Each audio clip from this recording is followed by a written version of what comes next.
professor. E 7 vezes 8? 56. 7 vezes 8? 56. 7 vezes 8, 56. 7 vezes 8, 56.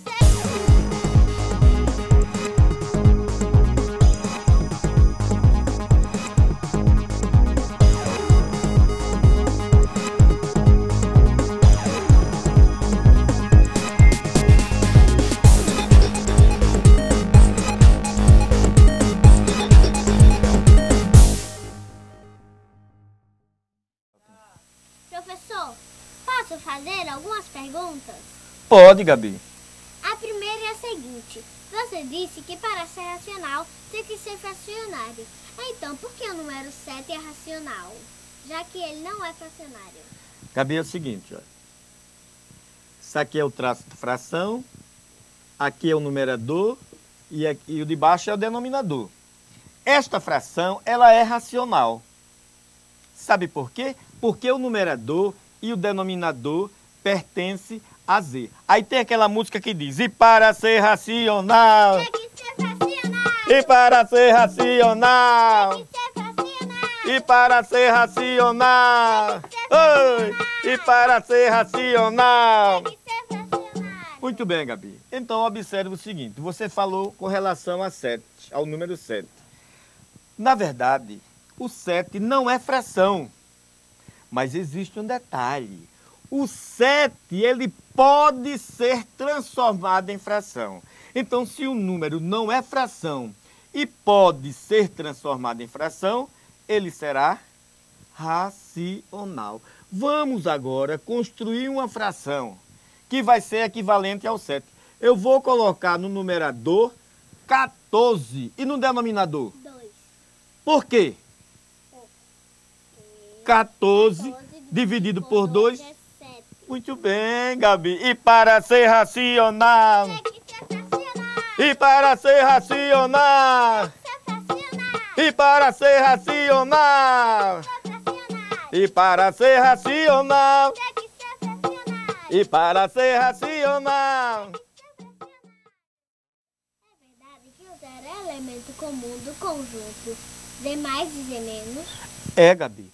Veja o conjunto Z+.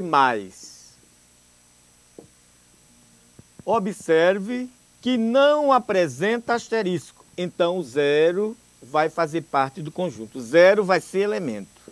Como aqui eu tenho positivo, vou colocar os números positivos. Não precisa colocar o sinal quando o número é positivo. Agora, preste atenção. Eu vou colocar o Z menos. Observe que o conjunto não apresenta o asterisco. Então, o zero vai ser elemento e os negativos. Eu vou começar aqui, ó, pela esquerda, com os números negativos. Menos 3, menos 2, menos 1 e o zero. Ok? Então, veja só. O zero realmente é o elemento comum aos dois conjuntos. Veja, aqui eu tenho 3, aqui eu tenho o quê? Menos 3. Não é o mesmo elemento. 2 e menos 2 não é um único elemento. O 1 e o menos 1 também não. Qual é o elemento comum? 0. Porque eu tenho 0 e aqui 0. Ok, Gabi? Mais uma, professor.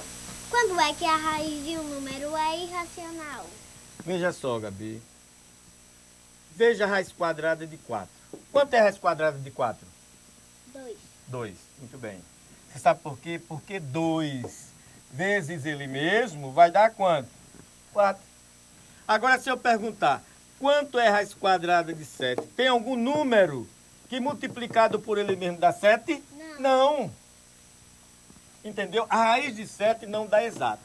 Essa raiz que deu exata, ela é racional.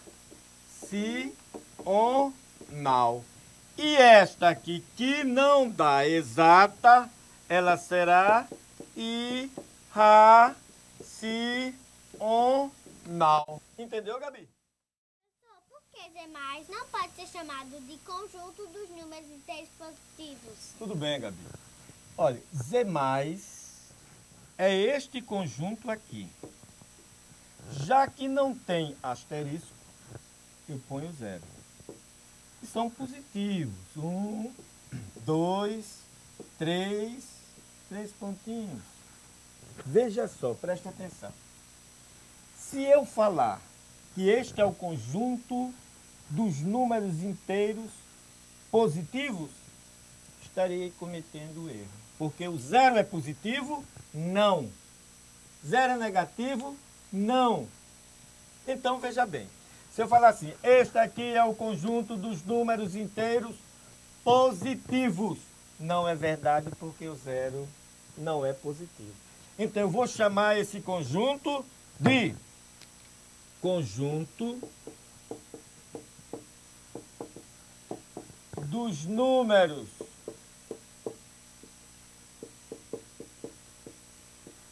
inteiros não